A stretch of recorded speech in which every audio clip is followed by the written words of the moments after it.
I love what I see from Justin Zimmer, but I'm starting to get a little concerned, and maybe you guys can alleviate some of my concerns. But I'm getting a little concerned about Ed Oliver. Um, I feel like last year we had the built-in excuse of Star not being there and playing out of position and whatnot. And it's preseason; he's not playing much. But I haven't really seen Ed Oliver flash as much as I thought he would when we drafted him, and especially when you put in the caveat of being a top 10 pick. So tell me I'm wrong, guys. Tell me I'm worried for no reason. Well, I'll interject first, and I have some points. Ed Oliver is an athletic freak, Justin. He's very, very athletic.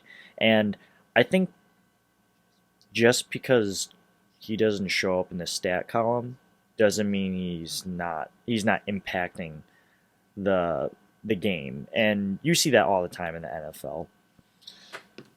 In addition, I think Ed Oliver I he's also playing defensive tackle, right? That's a super slow developing position, and he's probably drawing a lot of double teams personally, and I would tell you to relax on those I guess those negative thoughts because Ed Oliver, we know what his small ceiling that he showed us in his rookie year, and that's not even remotely close to where he could be.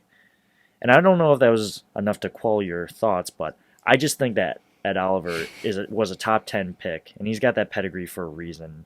And I have so much faith in this defensive room with Leslie Frazier and and company to develop this man into the player that I know he can You be. said it with such a calming voice that I feel calm right now.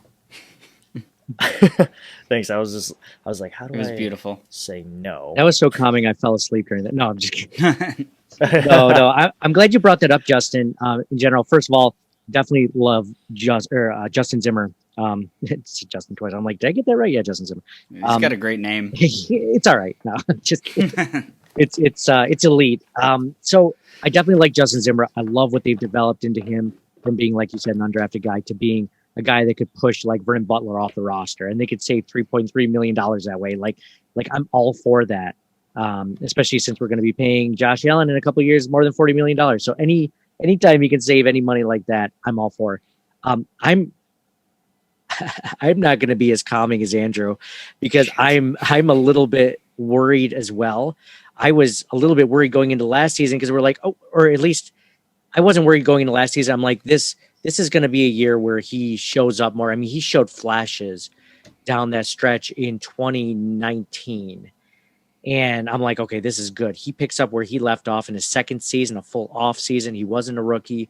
Like this is going to be good. And he was okay. You watch more than I do, Justin, because you said you rewatched it. I don't usually rewatch games. I usually just take what I see from clips on the internet. And uh, so if you're saying that and you've watched it, and then Bruce also said earlier this week, he's like, I watched his snaps. He's like, it was all right. It was fine. We don't want fine from Ed Oliver. Like we want this dude to be a bowling ball up the middle, so that these guys. I mean, it's amazing to have Epinesa, Rousseau, Basham, all those guys up on the edge. Jerry Hughes, Mario Addison. Like it's great to have pressure off the edge, but we drafted Ed Oliver to get up the middle and to create pressure that way.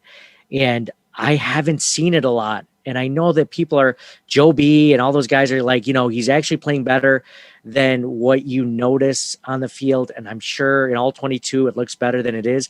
Is it too much, though, to ask for a guy that's just impactful at least once or twice a game where I can be like, yes, that's Ed Oliver. That's why we drafted him.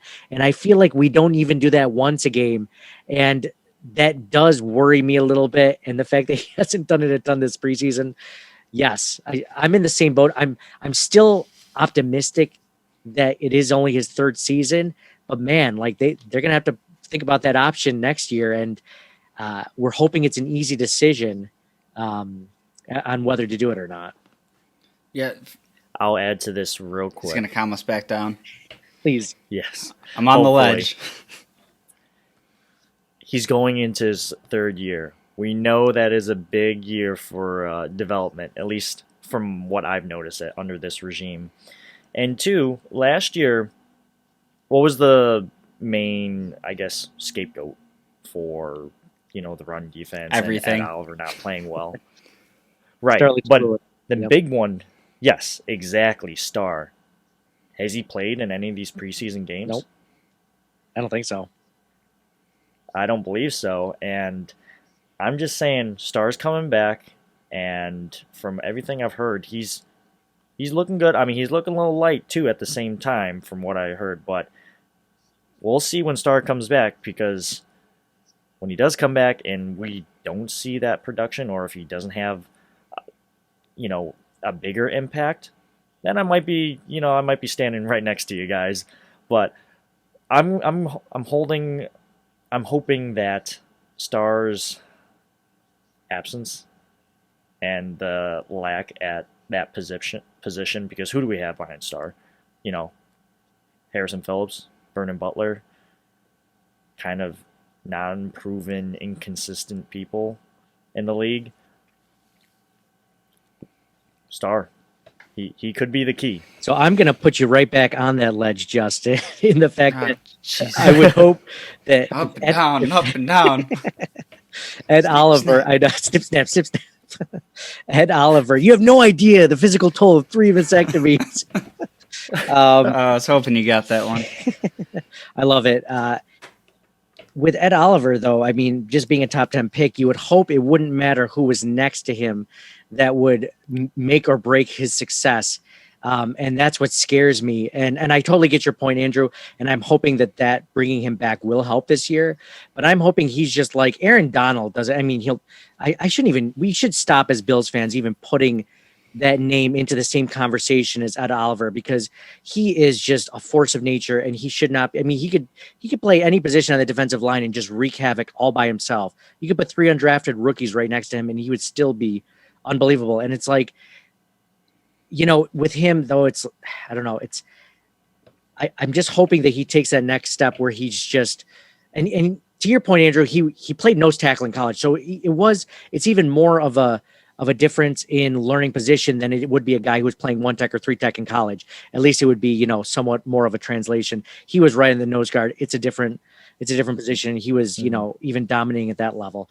But I'm still worried. I'm optimistic though. I'm optimistic as a Bills fan that he'll turn it around. And we mentioned earlier about how the Bills coaching staff can develop these guys and bring them more than what they were potentially. I mean, look at Jordan Phillips. I mean, the guy, made a huge contract off that 1 season or 2 seasons with the Bills, but that amazing second season.